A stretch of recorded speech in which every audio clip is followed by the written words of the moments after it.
I did tell you I found a clip of the week, and I don't know if you've seen this clip or not. I thought it was fantastic. Peter Navarro, who is finding himself in trouble as well. He's finding himself in court, and he decided to have a little press conference after after his court appearance. Did you happen to catch this? I didn't. I just heard about it through Twitter, but let's. Okay. It is the woman in the background. Roll that bean footage. Is 100% a hero. Now, I will say, I am a little. Why is somebody in the public so close to somebody in this press conference? If somebody wants to argue that, I would be with you, but I'm glad in this case it wasn't, because this woman's a hero. It was awesome. And the embarrassment that Peter Navarro goes through, you'll see. So here's the problem here. It's like, where's CNN? CNN here? By the way, we're still doing the CNN thing, calling out CNN because you're going to lie about me. That's what we're still doing, that corny shit. Oh, Peter Navarro, go sit down. All right, he's calling out CNN. Is CNN here? Anybody want to own up to that? And nobody answered. Here's the problem. Hero. Who's this? I did not. Facing charges. Yeah, I get it. Go ahead and commit So, a crime. so, I've been here this whole time. Situational. Yes. Okay. Right. So she said, "You're already facing charges. Go ahead and get credit." Then she said, "Situational awareness." She just said it like casual, like, dude, and just basically almost barely pulled her sign back, saying, "You weak little bastard," trying to grab my son. She would have beat his ass. Yep. Oh, that was great. She would have faced more charges. Like, come on, do it, dude. And she even called him dude. Dude, that's fantastic. That was the clip of the week. I think I watched it minimum 20 times because it was just so funny. No, it's good to like put it, because sometimes you hear people talk or people tweet posting about it. Yeah. And you don't know it until you actually see it. Just like the beer stuff.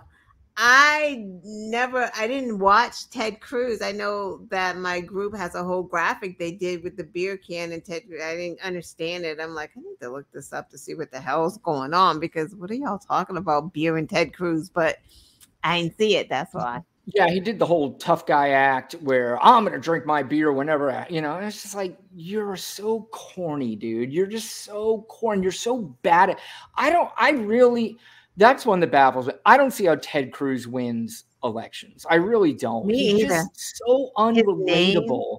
Name. Maybe. I guess maybe in Texas. Gerrymandered district or some shit. By the way, speaking of gerrymandered districts, Florida just won a big gerrymandered case in a district here that was basically pushing out Black people in their district. There was another one that was just won in Alabama. There should be an answer on one in Georgia coming up, Tennessee, Texas, and I know we've talked about this before. But from what I understand, the Texas one will be a little bit more difficult. But it only takes a few of these districts to turn around, because we lost the House by 5 seats. Right. That's it. Right. And that's one of the points I wanted to make on this. When you keep talking, not you, but the Republicans and the MAGAs, about how Democrats stole elections with zero evidence. I mean, absolutely zero evidence, but they will go to their graves that this actually happened. When in reality, the Republicans are stealing elections. I mean, literally in almost every state, especially the ones that they run. Not every state, obviously not the New Jerseys. Actually, New York, there were, but they're literally being stolen by redistricting. Right. Voters out basically of the people that they want to vote in. And generally it's done in Black districts. Right. So if everything was fair, if God and Jesus came down today and said, we're going to do everything right and fair, I really don't think the Republicans, the people who would praise Jesus and God the most, would probably, I don't know, they might turn on Jesus and God, because Jesus and God would straighten their ass out and say, guys, this is not how I planned it out. This is not how I wanted you guys to be. We want everything done fair. Right. But they can't win fair and square because they can't expand their base, and they don't want to. That's exactly right. And that's why I don't want to hear the both sides argument on this. I at this point, I don't want to hear it. And you could say that I'm being stubborn. You could say I'm being unopen to things. I was already open to it. I was open to it for a very long time, and not open necessarily to voting for Republicans, but I was open to hearing what they had to say. I was open to hearing suggestions on what they said, on what they thought would make America a better place to live in. You know, and at some point there might have been some things here or there that they said, okay, I mean, that's not terrible, but I have no interest anymore. I have none. And I will continue to not have that interest as long as that is the party they want to represent. Right. Or the way they want to represent that party. Right. Right. Yep. So cheats. They're cheating. Shout out to Mark Elias. 100%. Oh, that guy. Shout out to Mark Elias. Mark Elias is a superhero. If you don't know who Mark Elias is, he is he's an attorney who basically goes around and looks to see where there is an unfair district, you know, the way that the maps have been redrawn here in Florida. There was what they had was there was a district, or the maps were drawn where Republicans were favored in 16 of 28 districts. And that was already an advantage. Ron DeSantis took that map, threw it away, and included 4 more districts to make it even more tough to win in the state of Florida. That's what I said. You know, when we have somebody like a Kat Kamik, you remember the lady that was dancing around on the stage that we played the she won my district, and we are in a blue county. We're one of the only blue counties in my area, because the surrounding areas are pretty much all red.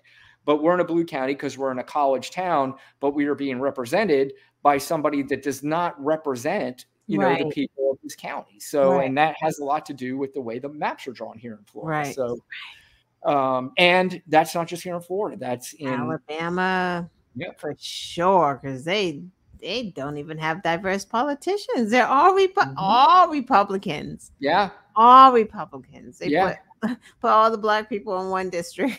Yep, Georgia. Speaking of Georgia, by the way, did you see once again the governor of Georgia? He at least did the right thing. They were trying to remove Fani Willis from the case based on this new Georgia law that they had passed. Apparently the new law was to fire any prosecutors that were not prosecuting enough. And what they did was there was an 8-panel person, 5 people would do the investigation. I'm sorry, the woman who does all these RICO cases, who has a RICO case going on right now, doesn't correct enough. Okay. Yeah, I think she's doing exactly what she's supposed to be doing. She's prosecuting the shit out of people. Yeah. And the governor at least came out and said, you know, I'm not signing anything that is going to allow the removal of Fani Willis from this case, because the one thing, and certainly there could be a lot of criticism of Governor Kemp during the election. Was it 2018? Is that when it was? With Stacey Abrams. But he is at least upholding the law, and he's not playing politics, and he's not favoring Donald Trump. From my understanding, he's not the biggest Trump fan anymore. I don't think he is a Trumper like that, right? Yeah. So maybe that's something to do with it. Obviously, if this were in another state where you had him lose the Senate.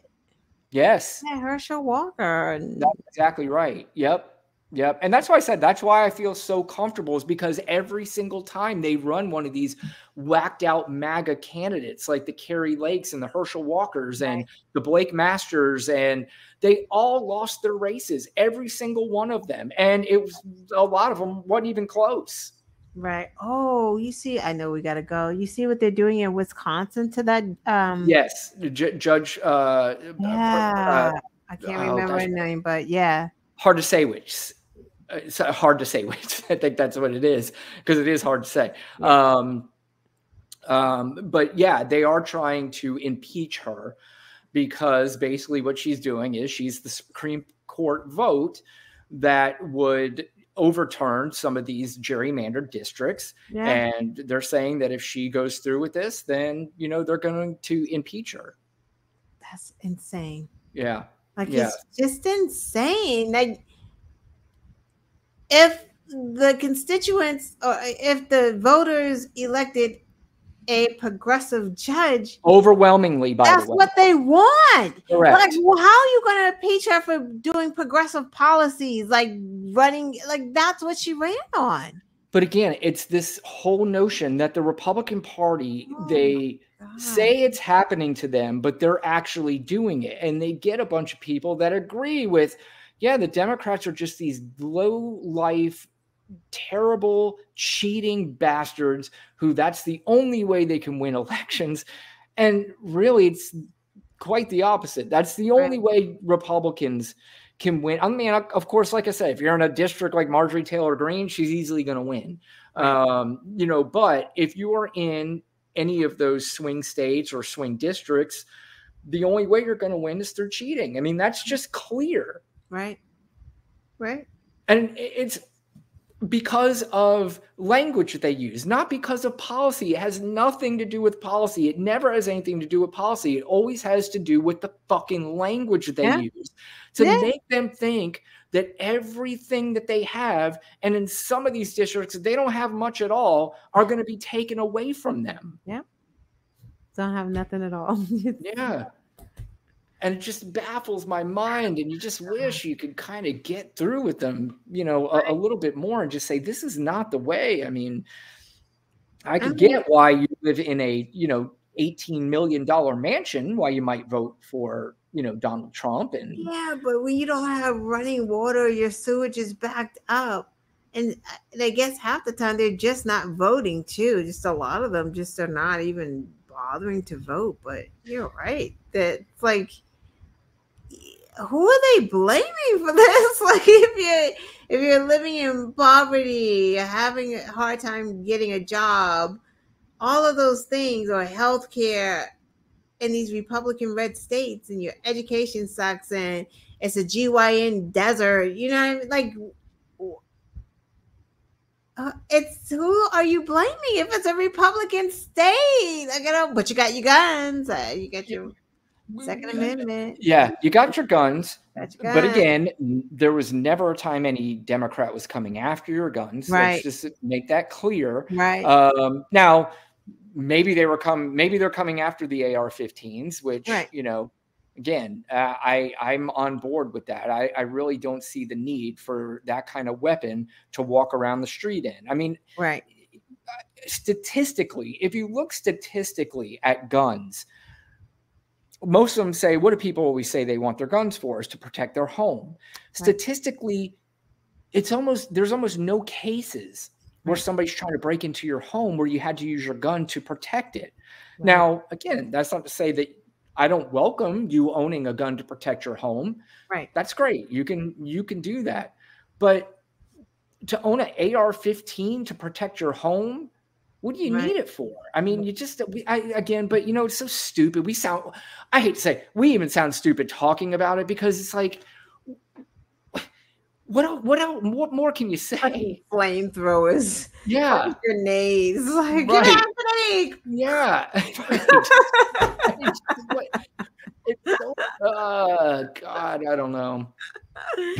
And when it gets 9:20 at night too, and the more I hadn't had a damn drink, but I feel like I'm just drunk on stupidity. Punch drunk, like tired and punch drunk. Yeah. It's just bad. Yeah, that's what it comes down to. But